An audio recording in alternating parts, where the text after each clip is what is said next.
Hola amigos, bienvenidos a esta edición de Día Martes que cuenta con Nicole Rodríguez, quien está ya ahí en pantalla saludándolos a todos. ¿Cómo Y, están? Bienvenidos. y les quiero recordar de que este programa está auspiciado por Hey y Remodeling. Hey, una empresa de corredores de propiedades muy eficiente, se encargan de pocas cosas y por lo tanto se concentran y tienen resultados. Ese es Ángel Hey.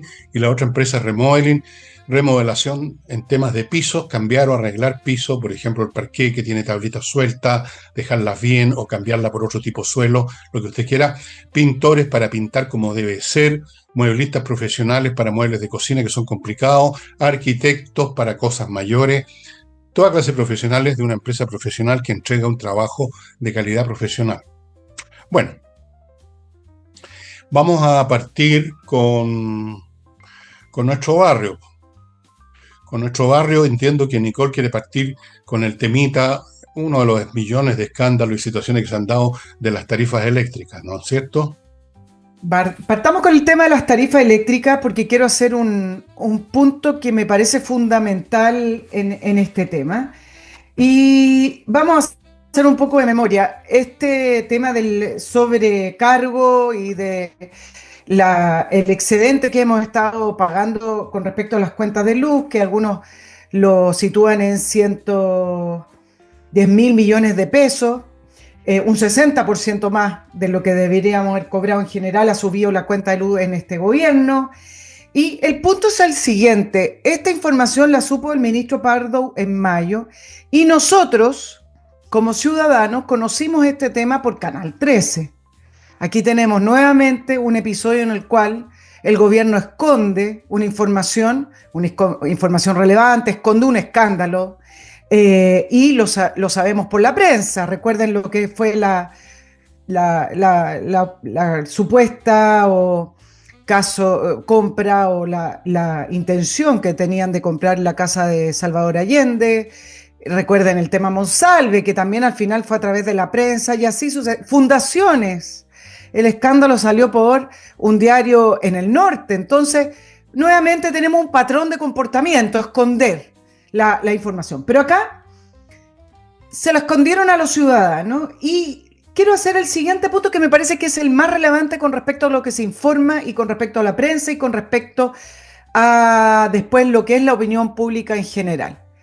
Inmediatamente cuando se conoce el caso se asume que fue un error.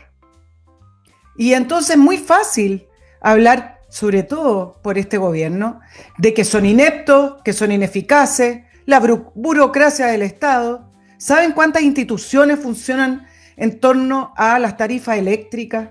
No solamente la Superintendencia de Energía, que fue el organismo que en mayo detectó el error. Tenemos el Ministerio de Energía, que es una bola gigante de funcionarios trabajando. Tenemos la Comisión Nacional de Energía. Hay un panel de expertos. Bueno, tenemos una burocracia gigante. Y el punto es el siguiente: se asume inmediatamente en la prensa, porque eso es lo que dice el gobierno, que es un error. ¿Por qué es un error? Pregunto yo. Estamos hablando nuevamente de un área donde la industria funciona regulada por el Estado. No es el mundo privado tal cual como se conoce o como lo quiere hacer parecer hoy el biministro Álvaro García, que dice que las empresas tienen que actuar con ética y que devuelvan luego la plata. Y ahora nuevamente volvió a la tesis de que prácticamente la responsabilidad es de las empresas y le está pidiendo que devuelvan el dinero rápidamente, una cosa así, en este día lunes, en la bajada, como se dice que está haciendo el gobierno. Las empresas reguladas dependen de la regulación del gobierno, no dependen del mercado como se conoce en el libre comercio, digamos. Cuando se trata de empresas reguladas, hay negociaciones, hay reuniones, hay trabas y burocracia, y quienes fijan las tarifas finalmente es el gobierno. Esta fijación con el doble cobro del IPC fue en el gobierno de Michelle Bachelet, 2017. ¿Quién fue ministro?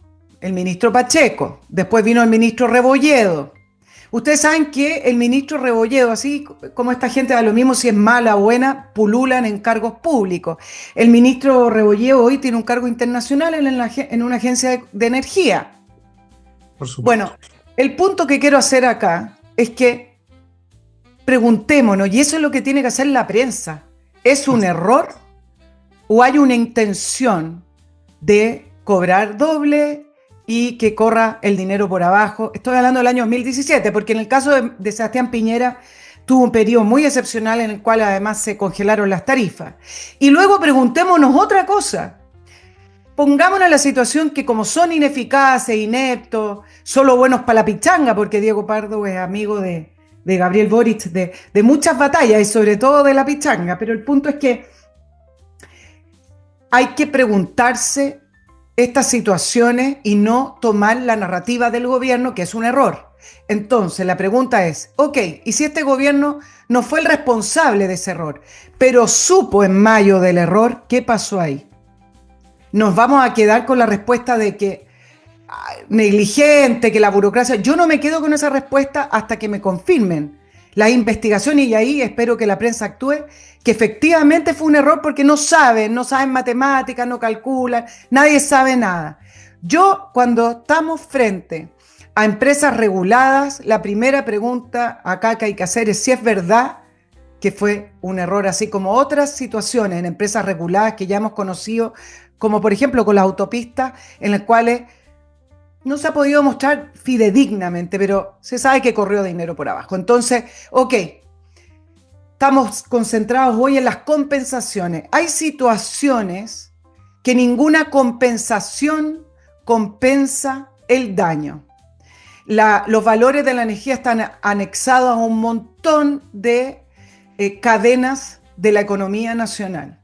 Por lo tanto, esto de que puedan compensarlo con una rebaja del 2% es una puntita al lado del daño que se cometió que no va a poder ser compensado. Y como es tan grande el daño con respecto al cálculo de la inflación, PYME, se traspasó el precio a los clientes en una serie de situaciones, etcétera.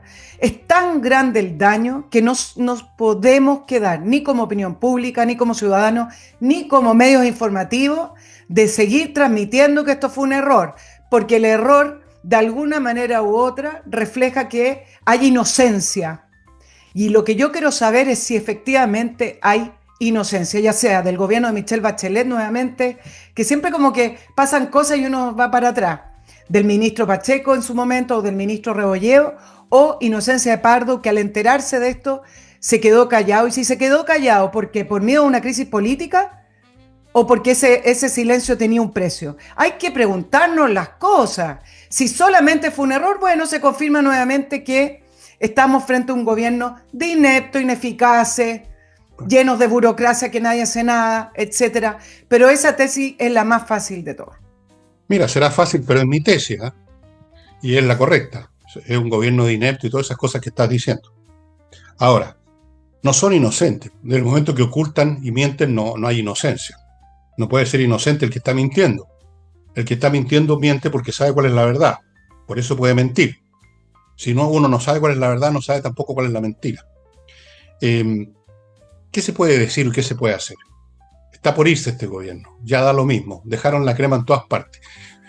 Algunos tienen las patas de hablar del legado de Boric. El legado de Boric. Este es el legado de Boric. Un Estado inepto, porque eso es un Estado repleto de incompetentes, de mentirosos, de ladrones y de corruptos. El legado de Boric va a ser una economía al borde de la ruina, sin inversiones.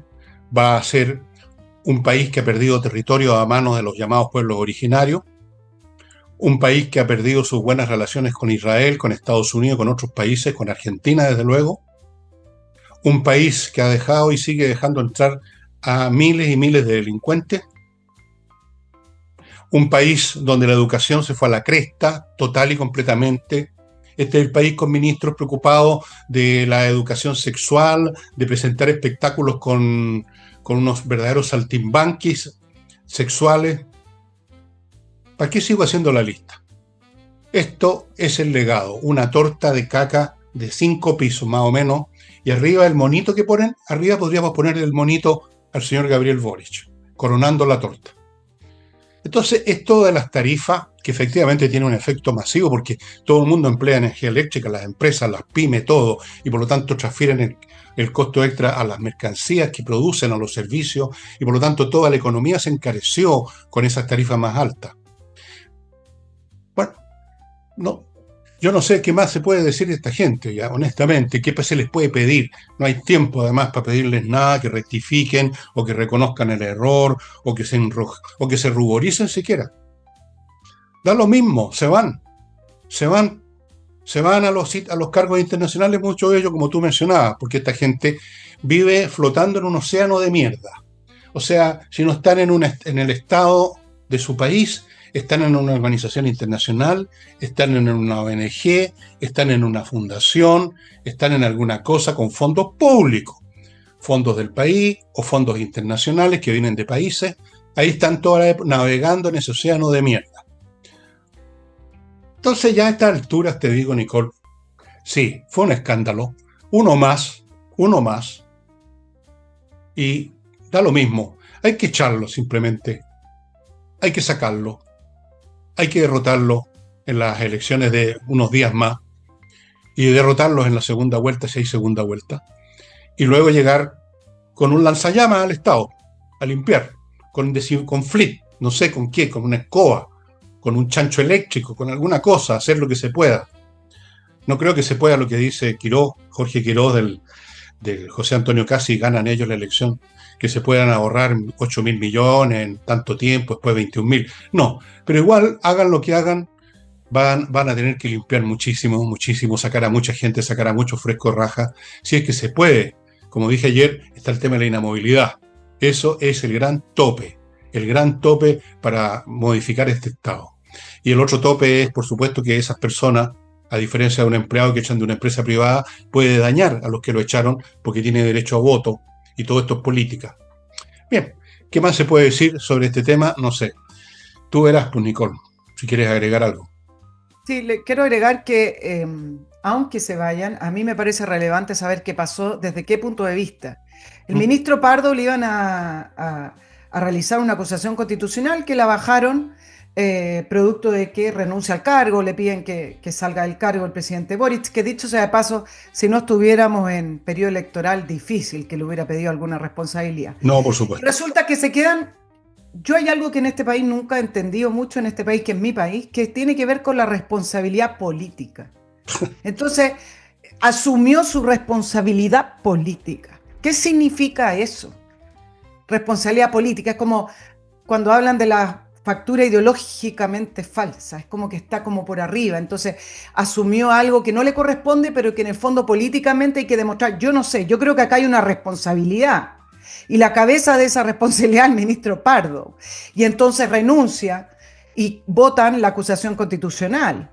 Entiendo que estamos en un periodo electoral, entiendo que la gente está aburrida de las acusaciones constitucionales porque se mal utilizó este instrumento, pero yo digo, un momentito, si estoy haciendo preguntas, no estoy diciendo que lo fuera, si este ministro supo en mayo y se quedó callado por A, miedo a la crisis política, B, porque corrió dinero, yo quiero saberlo y eso significa que si hay una acusación constitucional y se aprueba, ese personaje queda inhabilitado para estar en el mundo público por 5 años.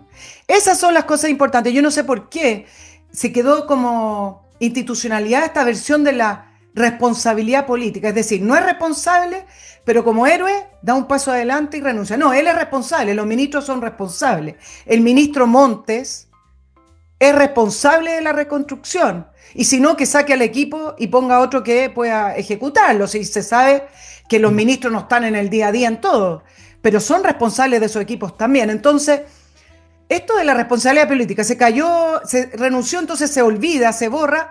No, no, no. Es importante tener responsabilidad en la función del Estado y es importante saber si son cómplices o si actuaron de una manera no correcta a la probidad estando en el Estado. Bueno, interesante sobre la responsabilidad política. Evidentemente esto funciona como un fusible, ¿eh? Responsabilidad política, y hasta ahí llegó entonces la cosa, se acabó, no se investiga nada, todos los que participaron en el infundio, en el desaguisado, entonces se acabó, yo renuncio, soy un mártir político, renuncio, me caen las lágrimas a chorro. Pero te digo una cosa, ya que estás tocando el tema de la responsabilidad política. Tendríamos que seguir ascendiendo por la escalita. Sí. El ministro es responsable, ya usemos el término responsabilidad política, pero entonces también es responsable el que lo nombró, el señor Boris. Pero al final del día, amiga, la responsabilidad política es de quienes los eligieron. El que tiene responsabilidad política en este país y en cualquier país por los desaguisados que ocurren después es el pueblo que elige a estas personas. Porque tampoco la gente aquí es inocente. Ahora todos reclaman, todo el mundo indignado.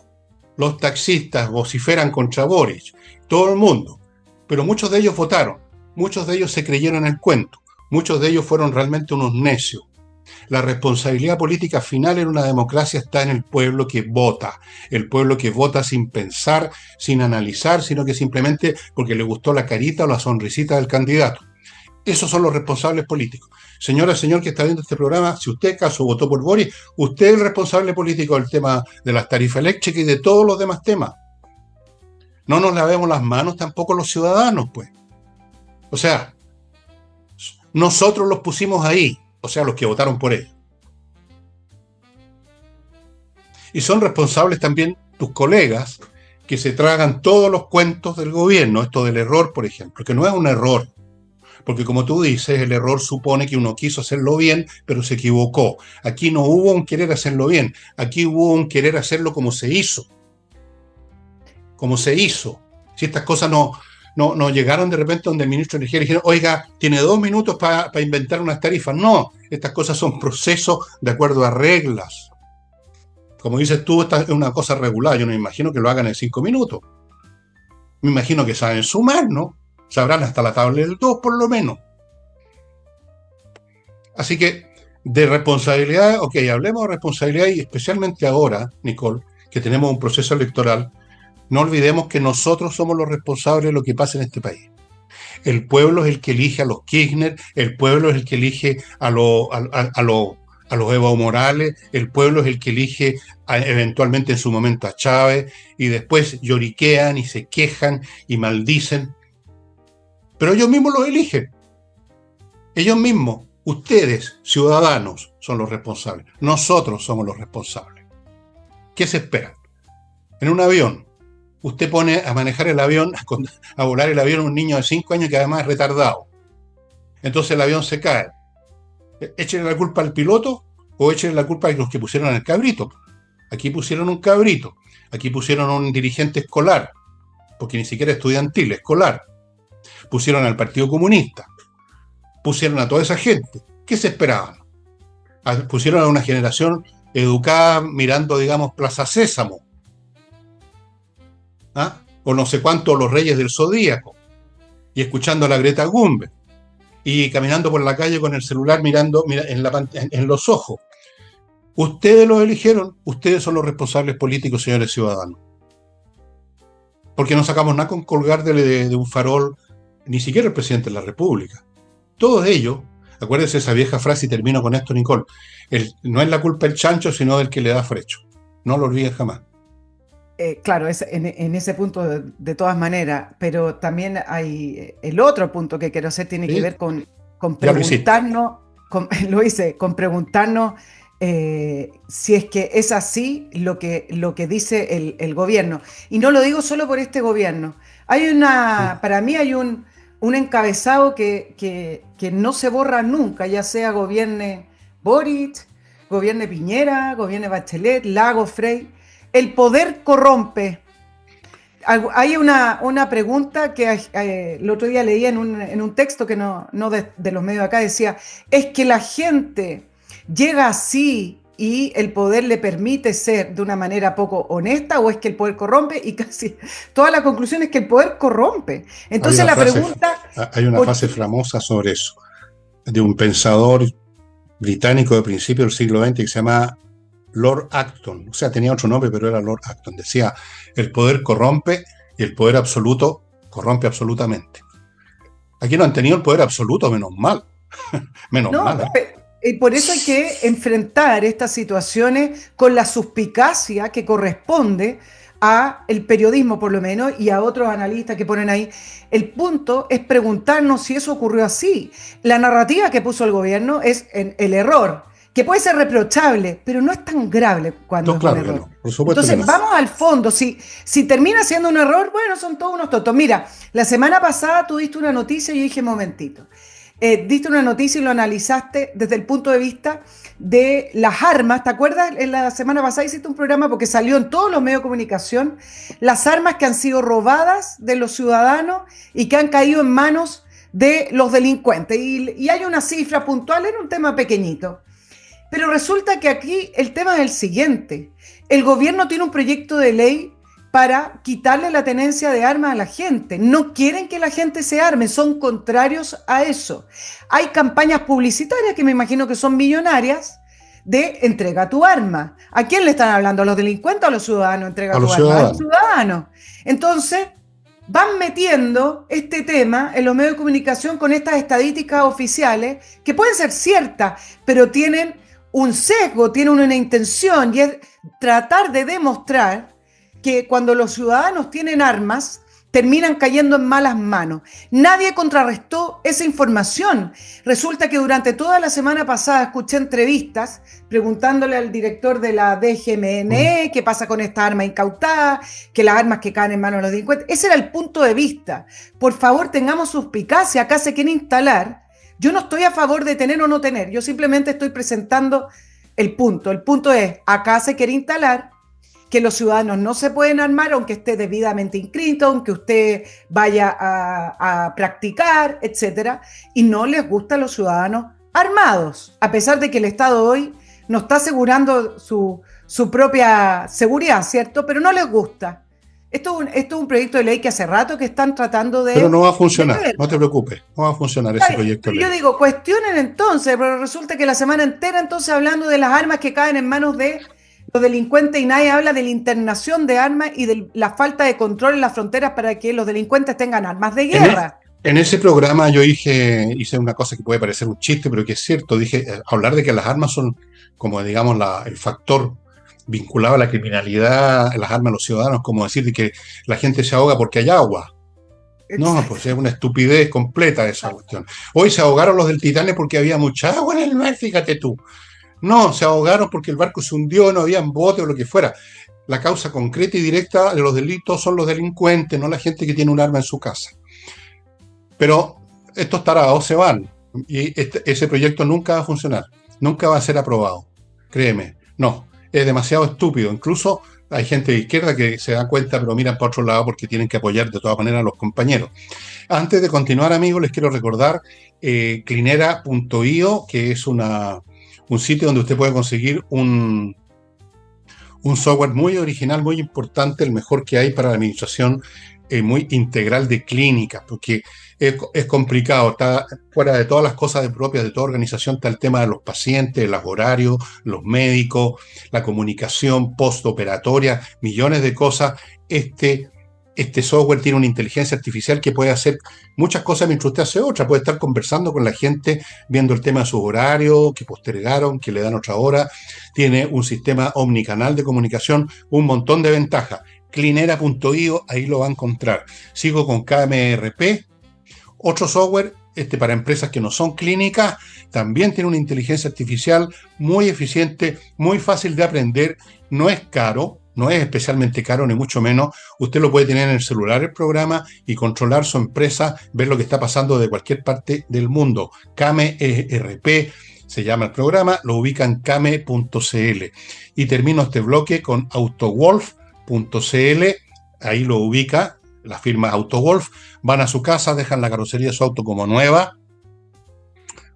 en un día, frente a sus ojos, y además tienen una compra-venta de autos usados. Usted comprenderá que por razones bastante obvias ellos conocen muy de cerca el mercado, muchos de sus clientes que están reparando las carrocerías para vender. Así que ya sabe, autowolf.cl. Bueno, continuemos con, no sé, ¿con quién quieres continuar? Vamos, continuemos. Otra polémica menor Polémica. Polémica, Así lo otro llaman tema. tu colega. Todos los temas es polémica, Todos polémica. los temas son polémicos, sí. Todos son polémicas. Y, Ya. y después llaman a preguntarse por qué estamos tan polarizados, dice, tan radicales. Todo es polémica, bueno, pero esto fue un problema interno del Partido Socialista.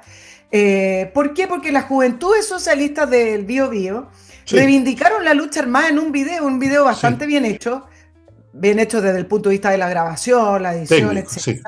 Técnico. Ellos, contrario a lo que habla el Partido Socialista en su dirigencia, dicen que se recuperó la democracia no en lápiz y papel, es decir, no gracias a un acuerdo político, no gracias al plebiscito, sino que fue la lucha en las calles, ¿Cuál fue la lucha? lucha la que presionó ¿Cuál lucha a, en las calles? Idiota más grande. me acordé, me Qué acordé de esa imbécil. frase, lucha, escucha, anda, pero no lo voy a decir. Sí, Eh, eso no, mismo.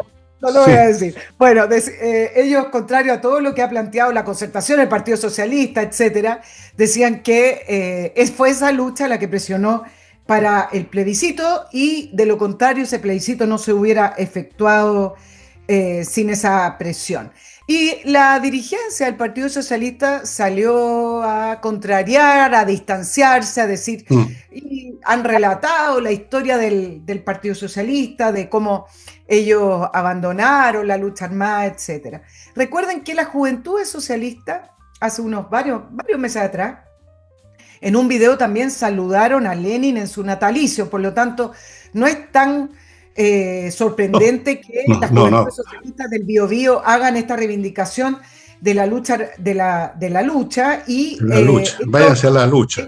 ellos se concentran en lo que llaman la justicia revolucionaria. Sí, sí, sí, Y sí. salieron varios parlamentarios del Partido Socialista a distanciarse. La presidenta Paulina Bodanovich tiene un punto que tiene razón, en el sentido de que con las redes sociales es muy difícil controlar lo que levantan, y eso es verdad. El punto no es lo que levantan, el punto es lo que piensan. Y simplemente a propósito del 18 de octubre, para que lo conversemos después, los diagnósticos de los candidatos, yo quiero hacer acá el punto con respecto a esto, y es lo siguiente. Estas juventudes socialistas a lo mejor se criaron leyendo otros textos, otros afiches. Yo no sé qué pasa con las formaciones. Se supone que un partido político tiene la misión de formar, y para eso también hay impuestos que se destinan a los partidos políticos. Pero además hay un punto. Hace muy poquito atrás, en el año 2019, mientras gobernaba Sebastián Piñera, el Congreso le rindió honores a la primera línea, y gente, políticos del Partido Socialista, no condenaron la violencia. Por lo tanto, hoy en día, que se distancien y digan, porque envejeció muy mal la insurrección de octubre del año 2019, ya voy a hablar de las cifras, pero hoy en día es una mala marca, digamos, nadie quiere estar asociado a la reivindicación del famoso mal llamado estallido social.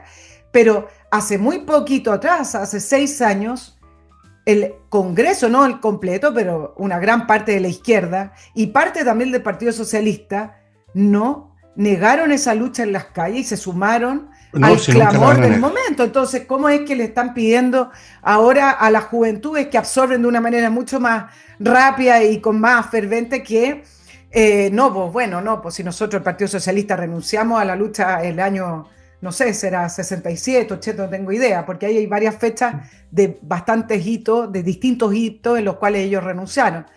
Pero me parece que también hay una responsabilidad acá del Partido Socialista en su dirigencia mayor, ¿no? Bueno, ellos están en esa teoría, en esa narrativa desde siempre, forma parte del ADN de la izquierda, eso es lo que llaman la lucha revolucionaria. Y los tontones más jovencitos, de los cuales conocí a montones en la época de los 70, que son más o menos los mismos de ahora, son los nietos, los hijos, son más o menos lo mismo, o sea, son bastante tontones porque creen, por ejemplo, que el gobierno de Pinochet cayó por las protestas. Yo era periodista en esa época, o sea, trabajaba en un medio de comunicación, me tocó ver en directo. Y si ustedes creen que un régimen cae porque salen unos patipelados a tirar piedra o a quemar cosas, están muy equivocados. Así no funciona la historia. El régimen de Pinochet se acabó porque ya no era viable para las élites económicas de este país y políticas. No cayó por los pobladores, cayó porque ya no tuvo sostén en esos sectores sociales. No tenía sostén porque ya era innecesario, era un lastre, había dejado de ser un factor, digamos, para salvar al país de la presunta guerra civil o de lo que fuera, como algunos teorizan. Eso es un tema que lo analizarán los tratadistas por mucho tiempo. Pero llegó un momento en que ya no era rentable políticamente, económicamente, ya había cumplido con su tarea, por así decirlo. Así pensaban las élites y tenían que irse. Y hubo presiones por todos lados. No fueron los tipos que salían a las calles a tirar piedras, déjense de tonterías. Eso de la lucha revolucionaria de unos tipos que salen con pistolitas emboscadas es una imaginación fantasiosa de adolescentes bastante deficientes mentales que quieren, digamos, lucirse frente a las pololas, supongo, que quieren hacerse los grandes héroes, los luchadores. Son los mismos que yo vi a los papás o los abuelos de estos cabritos con póster del Che Guevara en sus piezas. El típico póster del Che Guevara con la boina mirando para el cielo. O sea, hay ahí una narrativa muy tonta, una narrativa escolar, y que se mantiene con algunas variantes entre los adultos que tú mencionas, efectivamente. Y digamos, muestran los J con eventos como los de la insurrección, cuando cayeron de rodillas, a poco menos que a chupar, cayeron de rodillas frente a las primeras líneas, que tampoco eran grandes combatientes. ¿Contra quién combatieron? ¿Cuál fue el gran combate de las primeras líneas? ¿Ah? ¿Cuántos muertos tuvieron en las primeras líneas? ¿Cuáles fueron las grandes batallas en las primeras líneas? No hubo nada. ¿Ah? Combates en las calles. ¿De qué están hablando? Puras tonterías, Nicole. Y yo he visto esto desde los años 60. La misma tonterita, la misma narrativa, la misma mistificación acerca de cómo funcionan los procesos históricos, el mismo deseo de convertirse en héroes de pacotilla, en guerrilleros, digamos, al peo, que son guerrilleros, salvo los fines de semana porque hay fútbol y hay otras cosas. No. Entonces, eso se mantiene, se va heredando. Entonces, estos jovencitos, la juventud socialista del Bío-Bío, yo creo que son representativos de las juventudes socialistas de cualquier otra parte del país, y también son representativos de los adultos que por una cuestión de oportunismo se hacen los hueones ahora y dicen, no, nosotros los socialistas, ¿cómo se les ocurre? ¿Cómo que no? Si yo estuve ahí, yo estaba vivo en el año 70 y los escuchaba, pues. El propio Allende, las reuniones que tuvieron en algunas ciudades famosas, hablando de la lucha armada, los socialistas, más que los comunistas incluso. Los comunistas eran un poquitito más discretos, fíjate tú. Claro. Los socialistas vociferaban de la lucha armada. Salvador Allende hablaba de eso. Todos ellos. Claro, como no es una marca presentable hoy en día, entonces, no, si son los cabritos estos de Bío-Bío nomás, nosotros no, señor. ¿Cómo se le ocurre? No, yo no fui señorita. Son unos mentirosos y unos imbéciles, porque francamente realmente creer, Nicole, que tú cambias la historia o generas procesos políticos o económicos, cambias la cultura o la estructura de una sociedad sobre la base de salir a la calle a tirar bombas molotov, hay que ser muy estúpido, muy estúpido, realmente. No sé, creo que no se puede reivindicar la democracia y a la vez decir que fue a través de la lucha armada. Son dos situaciones que se contraponen. La lucha armada es contraria a la democracia, entonces obviamente no pueden aplaudir que se recuperó la democracia y a la vez aplaudir la lucha armada. De hecho, si entendieran bien lo que es la democracia, aplaudirían que el proceso en Chile de cambio de la dictadura a los gobiernos democráticos de los 90 se dio a través de un plebiscito en el cual se respetó. Está bien, hay un montón de libros en los cuales decían, bueno, en un principio no querían dar a conocer, después, da lo mismo. Se entregó el poder y se entregó el poder en paz porque se respetó un resultado. Eso es democracia. Eso debería ser el punto número 1 de orgullo nacional, en el sentido de que eso es reivindicar la democracia, no la lucha armada. Ambas situaciones no dan. Uno va para allá y el otro va para allá. Bueno, entonces, o sea, está en la naturaleza de la democracia precisamente el sustituir los conflictos de intereses con voto en vez de hacerlo con bayoneta o con balazo. Esa es la razón de ser de las democracias. Porque si no hay democracia y si no hay una fuerza pública que controle, entonces viviríamos, digamos, los tiros serían a cada momento en todas partes viviríamos la ley de la selva, eso es. Bueno. A los jóvenes socialistas, bueno, como me decía una vez un psicólogo hace mucho tiempo, y yo creí que estaba bromeando, pero es cierto, Fernando me dijo, es un hecho científico que los jóvenes son todos hueones. Yo dije, no, este gallo lo que pasa es que es pues viejo, que los viejos se ponen contra los jóvenes, debe ser. Pero francamente, después estuve estudiando unos estudios de neurociencia donde aparece el hecho de que la corteza frontal del cerebro, donde está la parte, digamos, del control, del cálculo, se desarrolla bastante tardíamente, después de los 25 o 30 años. Así que es verdad. Bueno, amigos, ¿y qué pasó entonces en octubre? ¿Qué pasó entonces en octubre del 2019? Retrocedieron varios pueblos retrocedieron. Sí, bueno, pero mira, la estupidez, como decía mi padre, si los hueones volaran no veríamos nunca la luz del sol y la mayor parte y la principal parte de la bandada son los jovencitos, porque los viejos no son mucho más listos, pero tienen experiencia por lo menos, ya han visto en qué consiste la cosa. Como muchos de estos votantes a los cuales llamo a tener ahora a ellos responsabilidad política. No estén esperando a los ministros que se cuelguen de un farol, que se ahorquen, que aparezcan adentro de un closet. No, ustedes son los responsables, no lo olviden.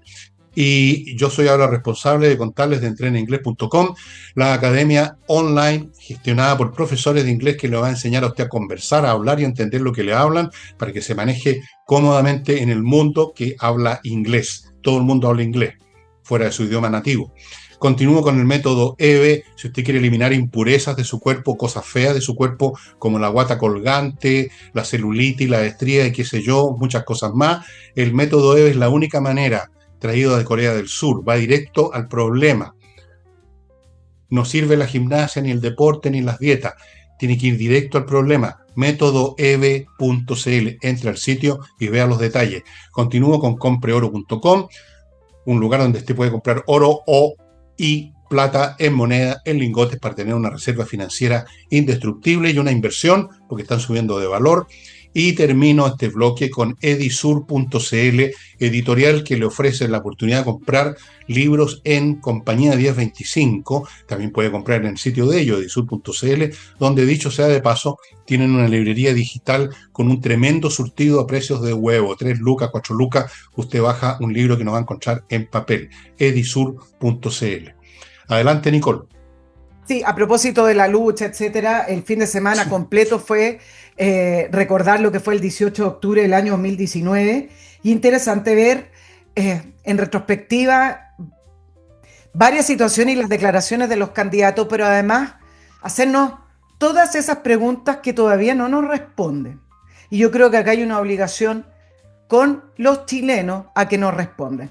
Pero, por ejemplo, vamos con los candidatos, cómo reaccionaron. Jara y la izquierda distanciándose del 18 de octubre, el mismo 18 de octubre que los llevó al poder, y Jara diciendo que la ultraderecha quiere instalar que fue un golpe de Estado para desincentivar futuras movilizaciones.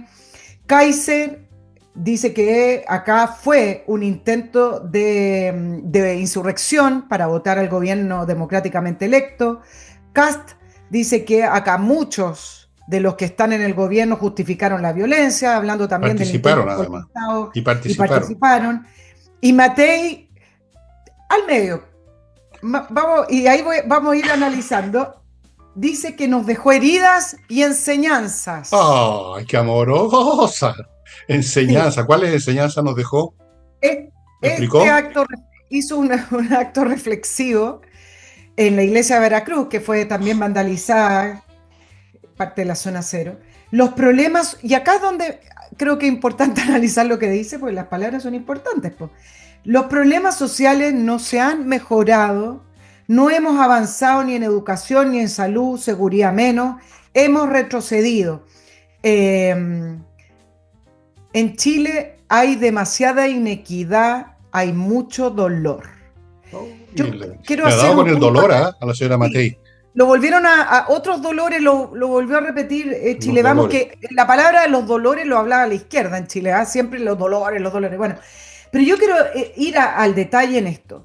Si la derecha cree que fue esto que dice Evelyn Matei en este acto, que en general la tesis es no fue ni un acto 100% delictual o ese intento de golpe de Estado, ni tampoco fue un acto 100% social, como dice la izquierda, que fue el estallido social, etcétera. Pero si Evelyn Matei repite esto con respecto a que aún las demandas que estaban en la calle no están satisfechas y que estamos peor, lo que está haciendo Evelyn Matei y Chile Vamos es hacerse parte de la narrativa que Así impuso es. la izquierda. Si No son de está en centro el izquierda. camino del medio. Y el centro Está, izquierda. está reproduciendo lo que dice la izquierda, que hubo gente en la calle manifestándose por las injusticias, la dignidad, todo eso que escuchamos repetidamente durante la insurrección del año 2019. Y el punto es preocupante porque si hay intentos, yo no soy de los que andan, no me gusta repetir que viene un próximo estallido, que en general tratan de hablar de la paz social. Yo creo que las condiciones no están. Pero el punto es cómo va a asumir en el momento en que haya gente manifestándose en la calle, que es un problema del modelo. Entonces, junto con eso, es muy interesante además, Fernando, tratar de entender cómo es que las encuestas cambiaron tanto. 69% de las personas, según la encuesta de Cifra, considera, perdón, no, un 50 y tanto por ciento, quiero dar la cifra exacta, la voy a buscar por acá, considera o cree que fue un acto organizado. Eso fue. Pues. Y en general, si ustedes revisan las encuestas del fin de semana, la opinión pública es negativa con respecto a lo que ocurrió en octubre y se señala constantemente que acá hubo un acto político organizado. La pregunta es, si se compara con las encuestas del 2020-2021, ¿cómo es que la opinión pública cambió? Porque las encuestas sí señalaban que había cierto respaldo a las mal llamadas demandas. Y yo creo que el factor miedo y violencia es muy importante. Me parece, y acá tú eres mucho más experto que yo, que cuando se instala la violencia y el miedo en las calles, también produce un efecto en la gente en cuanto a su opinión, su pensamiento y comportamiento. Así es, por supuesto. Hay un cambio de comportamiento producto de esa amenaza que se ve en las calles. Entonces, esta famosa marcha que hablan del 1.000.000 de personas, yo no creo que era 1.000.000, revisando, pero da lo mismo, si eran 500.000, lo que haya sido. Muchos se respaldan en esa marcha donde no hubo violencia, que ojo que después sí la hubo, cuando se retiraron las personas. Muchos se respaldan en esa marcha donde no hubo grandes destrozos y violencia, donde salieron algunas familias, etcétera, a decir, eso es una demostración de que el estallido de octubre del año 2019 tenía un componente importante social. No. Yo le voy a dar otra lectura. Esa marcha fue en contraposición a la violencia, que son cosas distintas. Claro, la gente llevaba unas pancartas, mejores pensiones para mi abuelita, quiere una mejor educación. Bueno, puede ser, pero no es lo esencial. La marcha famosa del 1.000.000 de personas fue una respuesta a la violencia, a la destrucción que se estaba viviendo, no una respuesta al modelo, que me parece que son situaciones distintas. Pero raya para la suma es la pregunta y el análisis que me produjo todo el fin de semana esto, además de todas las preguntas que Fiscalía no ha respondido, porque ojo que Fiscalía no investigó la quema del metro como un hecho organizado, investigó hechos aislados. Como hacen ahora con los delincuentes y con los atentados en el sur. La forma determina el fondo. Es decir, aquí no hubo una hipótesis inicial de Fiscalía de decir quién organizó lo de octubre, quién quemó, quién organizó lo del metro, etcétera, sino que cada uno como un hecho aislado y por ende nunca pudieron comprobar la organización que había detrás o las distintas organizaciones que habían detrás. Pero el punto es cómo el miedo que se instaló y la violencia y la destrucción que se instaló en octubre del año 2019 sí produjo un cambio de la opinión pública y un cambio de comportamiento en la opinión pública en esa situación en que al final la masa se va un poco como para no contradecir a la violencia se va un poquito como a apoyarla, así como yo estoy con ustedes para que a ellos no les pase nada. Así es, es terrible los movimientos de masa. Esa es la mecánica. Esa es la mecánica. Es como, vean ustedes en un curso, hay un matón con 2 o 3 seguidores. Entonces todos se sonríen con los matonajes, como apoyándolos porque tienen miedo que les toque a ellos, pero cuando finalmente el matón ya lo están arrinconando al inspector del bueno, en la época en que había inspector en el colegio. Entonces ahí, ya este gallo era un matón, sáquenlo. La gente es muy cobarde. Punto. Digamos las cosas como son. Primero, son cobardes. Segundo, son necios. Se creen todas las narrativas. Todavía hay gente que habla del estallido social. No tienen idea cómo son estas mecánicas. Obviamente que se suma gente. Obviamente que pudieron sumarse 500.000 personas en esa concentración. En una ciudad de 7 millones tú puedes juntar 500.000 de izquierda. O qué sé yo. Obvio. Para cualquier cosa, para un concierto rock, juntar 500.000 personas si se puede. Entonces, crearon una escenografía. Pero el meollo de una acción política es quienes lo organizaron. Lo demás se va agregando después, es como una estela.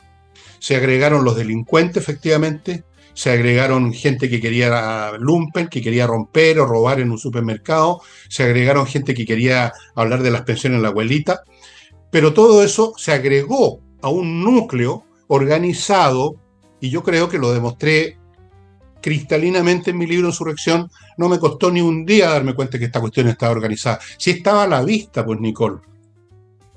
Bastaba un elemento. En todas las estaciones del metro, fíjate, incendiándose al mismo tiempo con acelerante. Mira qué casualidad. Mira qué casualidad.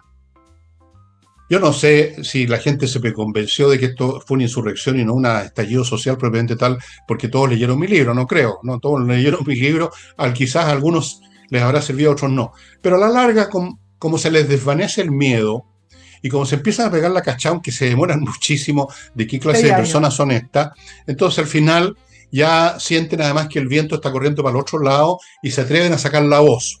Oye, no, esto fue mucha violencia. Pero en ese momento se hacían los... ¡Uy, qué simpático esta violencia revolucionaria! ¡Qué amoroso lo de la primera línea! ¿Cómo nos defienden la pensión de mi abuelita? Ahí están. Así funcionan las masas. Ustedes pueden ver este mismo fenómeno en toda la Revolución Francesa. Pasó la misma cuestión. La misma cosa. Si ustedes ahí tienen que estudiar un poquito de historia, estimado amigo, para entender las cosas. Si es muy sencillo, compren libros. En vez de ver televisión, compren un libro de historia. Un buen libro de historia, si quieren yo les doy una lista de libros de historia de la Revolución Francesa, donde van a ver la mecánica. Siempre es la misma. Un grupo que organiza, un grupo que empuja, que crea las condiciones, que pone los rieles para ciertos lados, y luego se van sumando otros grupos, evidentemente. Claro que sí. Impulsados por el interés, impulsados por el odio y sobre todo impulsados por el miedo. El gran factor. Tal cual. Y antes de continuar con mi amiga Nicole, hoy día estamos amigos, otros días no tanto. Les quiero recordar Aerocarp, eso es, aerocarp.cl, un sistema automatizado para cubrir con una lona los camiones tolva que transportan material y que tienen que, por ley, poner una lona para que no salpique para afuera, digamos. Y esto lo hace muy bien, lo hace mucho mejor, lo hace más rápido. No hay pionetas que dejen las cosas mal amarradas, no hay pionetas que se caigan y se quiebren una pierna y vienen las demandas porque la empresa, qué sé yo. Todo esto automatizado, aerocarp.cl. Ahí, ¿qué me pasó en el ojo? Hay un sitio en Facebook donde ustedes pueden ver un video donde aparece esto funcionando. Sigo con urantiacos.cl, creadores de software a la medida para corporaciones, para manejar sus datos, lo que quieren obtener con los software, a la medida de lo que es su corporación, no una adaptación, a la medida. Diseño de sitios web, además, aplicaciones móviles, todo el paquete informático, urantiacos.cl. Sigo con salinasyojeda.cl, un buffet de abogados especializado en temas civiles especialmente. Pueden atender de vez en cuando algún otro, pero especializado en temas civiles. Me entró un ojo al ojo. El ojo. Y no sé qué me entró, una pestaña debe ser. Entonces, salinasyojeda.cl, voy a ponerme un parche aquí. Hay un periodista que andaba siempre con un parche, ¿te acuerdas? Santiago Pavlovich. Un saludo, Santiago Pavlovich, si está viendo el programa. Bueno, Salina y Ojeda, amigos, son especialistas y les va muy bien, porque son especialistas. Entonces, si usted tiene un tema civil, póngase en contacto con ellos en salinasyojeda.cl. Continúo con servicios logísticos de ingeniería. Ingenieros que van a revisar la logística de su empresa, van a encontrar lo que está funcionando mal, le ofrecen alternativas y le buscan el personal adecuado. La logística es la mitad de una empresa. Si eso funciona mal, su empresa se va en picado. Y sigo con flamencas.cl, Si quiere tener un espectáculo precioso en su cumpleaños, en su matrimonio, aunque ahí deberían tocar la marcha fúnebre en realidad, pero en fin, en su matrimonio, en su reunión familiar, en lo que sea, flamencas.cl. Póngase en contacto con ellos, van a ir el día adecuado, ellos ponen todo el equipo, el tablado, el equipo electrónico, los amplificadores, todo eso, usted no se preocupe de absolutamente nada. Y termino, flamencas.cl, y termino con wekiper.com. Estos son contadores auditores de primer nivel, nosotros los conocemos, nuestra firma, que operan para grandes, medianas y pequeñas y hasta microscópicas empresas para que tengan una contabilidad perfecta y no tengan problemas con nadie, especialmente con SII, Servicio de Impuestos Internos. No es broma tener problemas con el SII, ¿no es cierto? No. Así es que ya saben, wekiper.com. Nicole. Oye, empezó la franja de la campaña electoral en la TV. Bueno, yo no he visto todas, me parece que si el objetivo y la función original de esta franja obligatoria en la TV, que lleva creo que 4 décadas ya instalada, tiene que ver con una información con respecto a los candidatos, el aporte con respecto a su programa, etcétera, no tiene nada que ver con eso, más bien tiene que ver con lo emocional, con identificación emocional con los candidatos, puede ser también porque los tiempos no son muy largos. Solo me pregunto si en este pleno siglo XXI los canales, que además son privados mayoritariamente, excepto el canal supuestamente público, que es Canal 7, ¿por qué están obligados a prestar 2 veces al día esta franja? Quedó ahí, nadie lo discute. Eso es plata, en todo caso. Pero bueno, yo creo que va a ser interesante poder ver si la franja televisiva mueve la aguja. Hay situación y situación. Algunos dicen que en el proceso constitucional lo movió, pero es que ahí era blanco-negro. Era se aprueba o no se aprueba, se rechaza la constitución insurreccional que estaban proponiendo, ¿no? Yo creo que en esas situaciones, donde es más claro, más definido lo que está en juego, puede que ayude a la información del votante. Pero aquí hay 8 candidaturas, todos con esta carga emocional muy, muy grande, etcétera. Puede que después las franjas vayan cambiando, porque no creo. Cuando a medida que se acerca la fecha van definiendo un poquito más. Puede ser, se supone que antes que termine la franja, que va a estar 4 semanas al aire, tienen que dar como un golpe final. Vamos a ver qué pasa. Yo creo que mirando las encuestas, mirando la franja, poco va a mover la aguja. Tú lo analizaste el día lunes, Fernando, en el programa, con respecto a que más o menos están estables. Yo creo que hay una pequeña novedad, que lo comentaste, y es que Kaiser aparece, sí, pero aparece a 3 puntos de Matei. Acuérdense que los errores muestrales de las encuestas a veces son 1.5 o 2 puntos, y Kaiser aparece y a veces 3. Kaiser aparece a 3 puntos de Matei en Panel Ciudadano, y en CADEM aparece a 2 puntos. Entonces, si esto se sigue consolidando así, ya Matei no tiene un solo problema, que es Kast. Ahora tiene 2 problemas, que es... Bueno, va a empezar a disparar contra Kaiser ahora. Oye, donde yo creo que puede tener algún efecto la campaña, que va a ser emocional, porque la emoción siempre es lo más popular. No es el pensamiento, la emoción es lo más popular siempre. Es en la segunda vuelta. Ahí vamos a tener el caso otra vez en blanco y negro. Ahí vamos a tener el tema planteado en blanco y negro. En la primera vuelta, no. Pero en la segunda, pensemos lo que pasó con Boris. Boris había sido derrotado y ganó cómodamente después por la campaña que hicieron. O sea, ahí sí puede mover la aguja considerablemente. Ahora no voy a decir que definitivamente, pero la va a mover un trecho. ¿Cuánto va a ser decisivo? No sabemos. Eso es completamente imprevisible. Pero ahí vamos a tener una situación de blanco y negro. Y ahí vamos a tener una franja distinta a esta. Va a ser una franja mucho más conflictiva. Ya no va a ser tanto amoroso, que amoroso soy yo, que traigo el bien al país. No, va a ser una franja más bien de atacar al otro. va a ser una franja de hostilizar al otro. Uno van a decir, estos son los patúos que quieren seguir arruinando el país, y los otros van a decir, esta es la ultraderecha que quiere convertir este país en el Tercer Reich, una cosa así. Eso va a ser la campaña, creo yo, y ya la están preparando. No es que tenga información, pero es una deducción bastante sencilla. La segunda vuelta es la clave y ahí vamos a ver el efecto, ahí vamos a ver un efecto relativamente considerable en la franja, sin duda alguna. Ahí es donde tienen que concentrarse y ahí se están concentrando los ¿cómo llaman? Abro comillas, los creativos de los Sí, publicistas para claro, eso.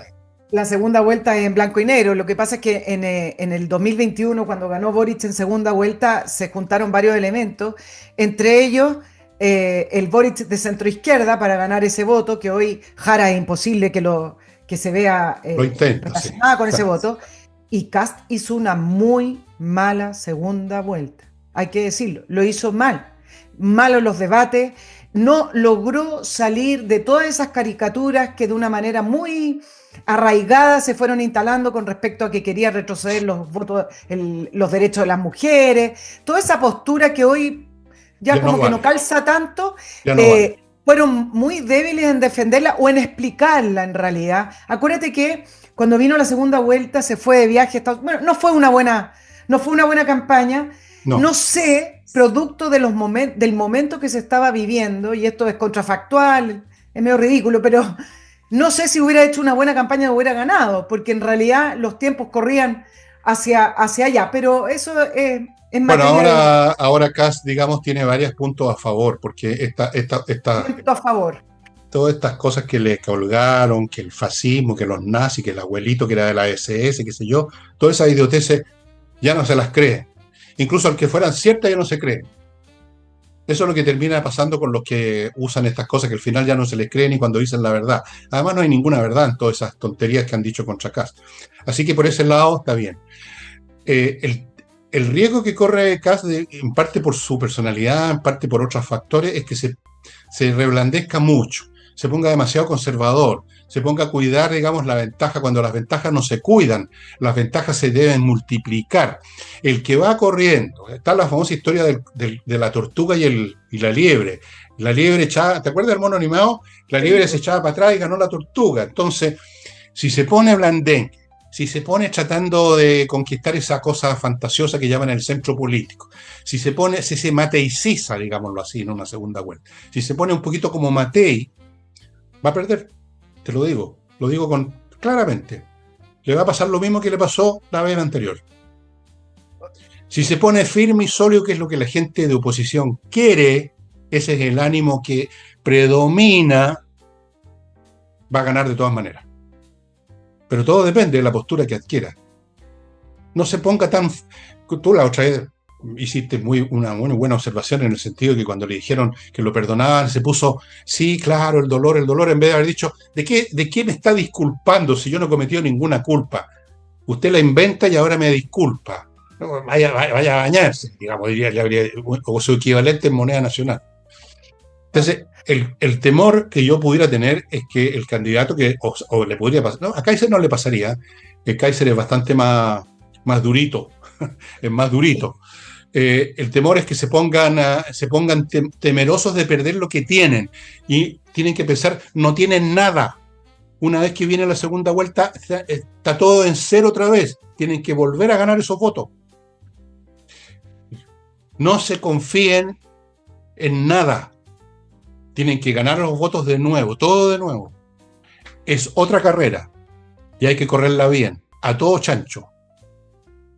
Los caballos corrían como chancho y los chanchos corrían a todo caballo. ¿Te acuerdas de esa canción de El Oye, Temucano? a Bueno, propósito de aquí hay la... que, si usted es caballo, tiene que correr a todo chancho, y si usted es chancho, tiene que correr a todo caballo. No se puede quedar mirando y diciendo, bueno, sí, el dolor, seamos amorosos, no digamos cosas muy duras, mantengámonos en el medio. Esa es la fórmula para la derrota. Claro, bueno, por eso también respaldó a Cristian Valenzuela con la columna de Parásito, pero llama la atención cómo uno puede ver el perfil de las candidaturas con respecto a las palomas que hay ya en la calle, porque tanto Kaiser como Kast se han sacado fotos con los candidatos al Congreso. Y en el caso de Evelyn Matei, no muchos, fíjate. O sea, algunos puntualmente que necesitan tener mayor reconocimiento porque son nombres que son menos populares o menos conocidos, menos famosos, tienen al lado la foto con Evelyn Matei, pero el resto, esos nombres que son más fuertes en Chile Vamos, No se no se quiere subir al sacaron foto con Titanic. Evelyn Matei.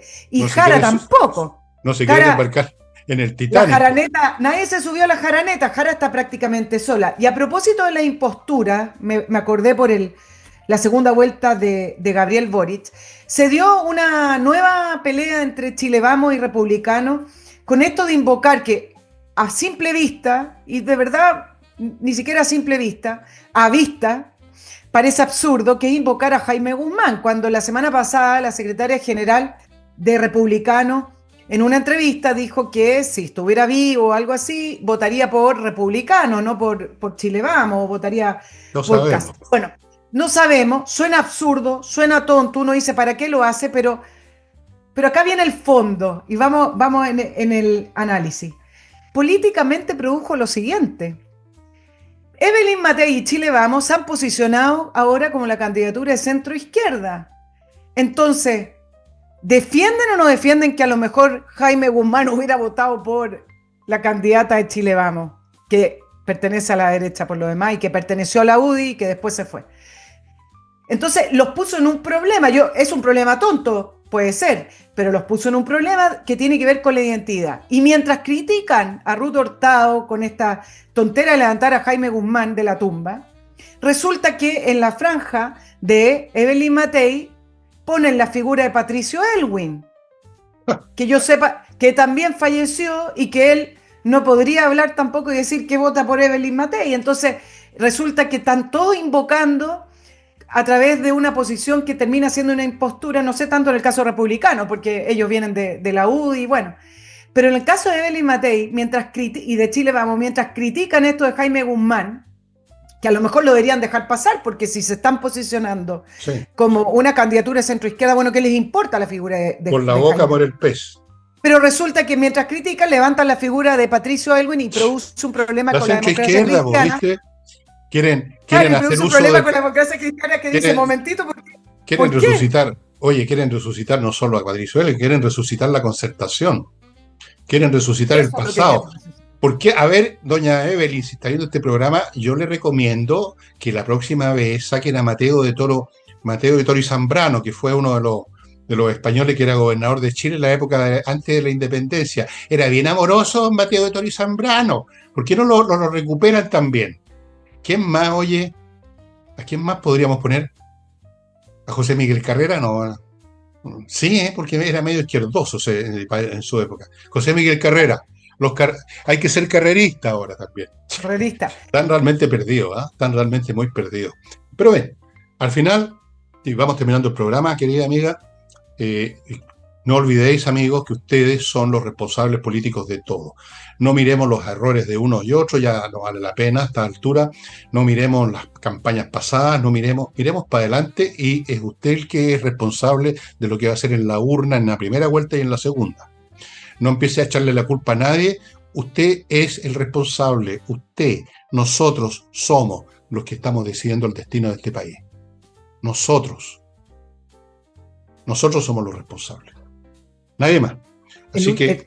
Estamos terminando, pero tengo dos líneas nomás con respecto a Jara, en la soledad absoluta, porque Jara quedó en una situación muy incómoda. Mira, ahora con el tema de las tarifas eléctricas, volvieron a pelearse entre el Partido Socialista y el Frente Amplio, porque sale Pardo y dice, bueno, al final el Frente Amplio siempre es el que termina saliendo y se queda el Partido Socialista, es decir, a Montes lo tienen ahí pegado con neopren. Pero bueno, Jara quedó sola porque Jara está haciendo una campaña en que muestra su corazón, que es amorosa, que tiene una especie de Michelle Bachelet, pero sin de lleno con el Partido Socialista, y resulta que no es, según ellos, no es continuidad del gobierno, pero a la vez tampoco es comunista. Quedó en el limbo, y resulta que dos cosas, le ocuparon la figura de Allende, tampoco puede ser una continuidad de Allende, porque eso ya lo usó Gabriel Boric, y le resultó para llegar a la moneda, no le resultó para gobernar,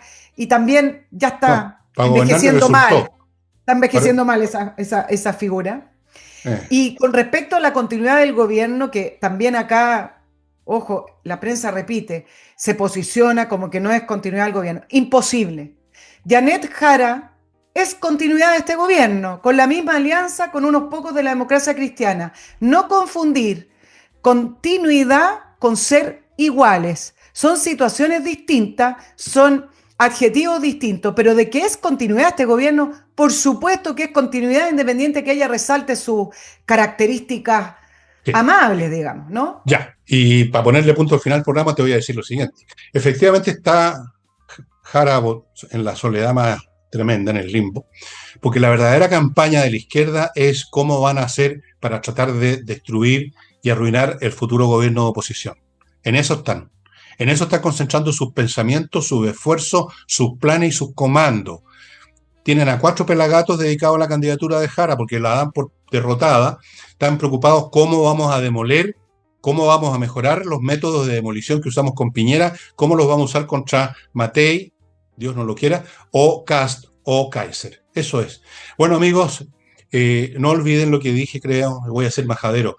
Todos nosotros somos responsables, no miremos más las estupideces, los errores, ya da lo mismo. En este momento pensemos, pongámonos claro qué vamos a hacer en la primera vuelta y en la segunda. Que vamos a ir a votar en primer lugar, que no nos vamos a tentar de quedarnos mirando como si fuera un espectáculo la elección en televisión, escuchando a los periodistas decir las mismas idioteces de siempre, haciendo horas hasta el momento de los cómputos. No, participe, esa es su responsabilidad. Ahí está la responsabilidad política del país, no en los payasos. Ya, y con eso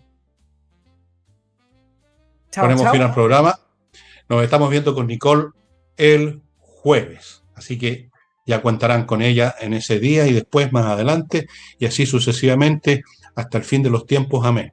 Chao, chao, estimados amigos. Chao, chao.